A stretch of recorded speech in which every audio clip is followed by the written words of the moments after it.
కలుపుకొని చెప్తాను. టీచర్స్ వస్తే మళ్ళీ పెట్టారు అన్ని గోపెట్టి 6 పెట్టాను చేస్తాను సార్. మళ్ళీ జాబ్ కావాలి ఓన్లీ ఇక్కడ పెడతాను వర్షాకాలం వర్షాకాలం లోపల పెట్టారు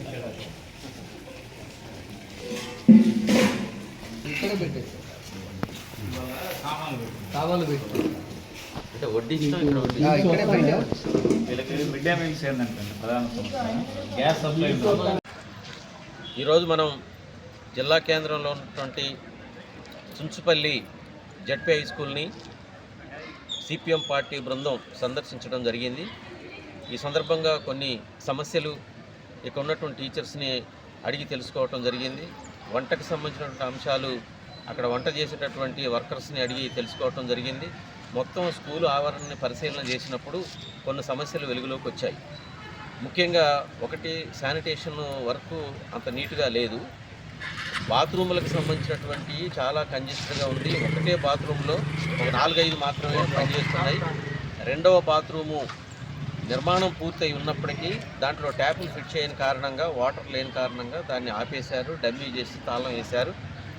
ఈరోజు దాన్ని తెరిపించి చూసిన తర్వాత అసలు విషయాలు వెలుగులోకి వస్తే సంబంధిత కాంట్రాక్టర్ని ఇక్కడికి పిలిపించి అవన్నీ చూపించి మాట్లాడిన ఫలితంగా వారు రేపే అవన్నీ మొత్తం కూడా చేసి నేను హ్యాండ్ ఓవర్ చేస్తానని చెప్పేసి హామీ ఇచ్చారు.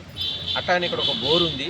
ఆ బోర్కి పైపులు ఫిట్ చేసి ఆ వాటర్ ట్యాంకుల్లోకి నీళ్ళు సప్లై చేస్తే సఫిషియెంట్గా బాత్రూముల్లోకి ఇతర వర్కర్స్ వాడుకోవడానికి, విద్యార్థులు వాడుకోవడానికి ఆ నీళ్లు వినియోగంలోకి వస్తాయి. ఇక రెండవది ఏంటంటే ఈ స్కూల్కి సంబంధించినటువంటి స్టాఫ్ సమస్య ఉంది. ఇంగ్లీషు, ఫిజిక్స్, సోషల్ ఇట్లాంటి టీచర్స్ కొంతమంది రావాల్సినటువంటి అవసరం ఉన్నది. అట్లాగనే స్కూల్ పిల్లలకి అందరికీ చాలా బుక్స్ పెండింగ్లో ఉన్నాయి, నోట్ బుక్స్ పెండింగ్లో ఉన్నాయి. ఇప్పటికే స్కూల్స్ స్టార్ట్ అయినాయి, నడుస్తూ ఉన్నాయి. అందరూ పేద విద్యార్థులు కాబట్టి, ఇది గవర్నమెంట్ స్కూల్ కాబట్టి వచ్చేటటువంటి అన్నీ కూడా సఫిషియెంట్గా వస్తే విద్యార్థులకి నాణ్యమైన విద్య తీసుకోవడానికి అవకాశం ఉంటుంది. అట్లాగనే వాళ్ళు వేసుకునేటువంటి యూనిఫామ్స్ కూడా ఇంతవరకు రాలేదు, అది కూడా పెండింగ్లో ఉన్నాయి. తక్షణమే ప్రభుత్వం జోక్యం చేసుకొని వాటిని విడుదల చేయాలి. అట్లానే ఇప్పుడు వంట దగ్గరికి వెళ్ళి వంటశాలని పరిశీలన చేసినప్పుడు అక్కడ పెరిగినటువంటి మెను ధరలకు అనుగుణంగా మెను ఛార్జీలు పెరగని కారణంగా అక్కడ వంట చేసే వర్కర్స్ చాలా ఇబ్బంది పడుతున్నారు.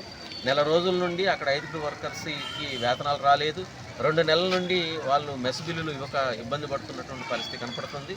400 మంది స్ట్రెంత్ ఉన్నటువంటి గవర్నమెంట్ స్కూల్లో ఇటువంటి ప్రాథమికంగా ఉన్నటువంటి సమస్యలని గవర్నమెంట్ టీచర్స్ రిక్రూట్మెంట్ అంటే కొంత లేటు జరగవచ్చు, కానీ రోజువారీ భోజనానికి సంబంధించి కానీ, ఇక్కడ రోజువారీ వినియోగంలో ఉన్నటువంటి శానిటైజర్కి సంబంధించి కానీ, బాత్రూమ్లకు సంబంధించి కానీ తక్షణమే అధికారులు, డిఈఓ గారు, కలెక్టర్ గారు జోక్యం చేసుకొని ఈ సమస్యలను పరిష్కారం చేయాలని, వీటన్నిటిని కూడా మేము రిప్రజెంటేషన్ కూడా చేస్తాము. అధికారులకి తక్షణమే స్పందించి వీటిని పూర్తి చేయాలని చెప్పేసి మేము ప్రభుత్వాన్ని కోరుతున్నాం.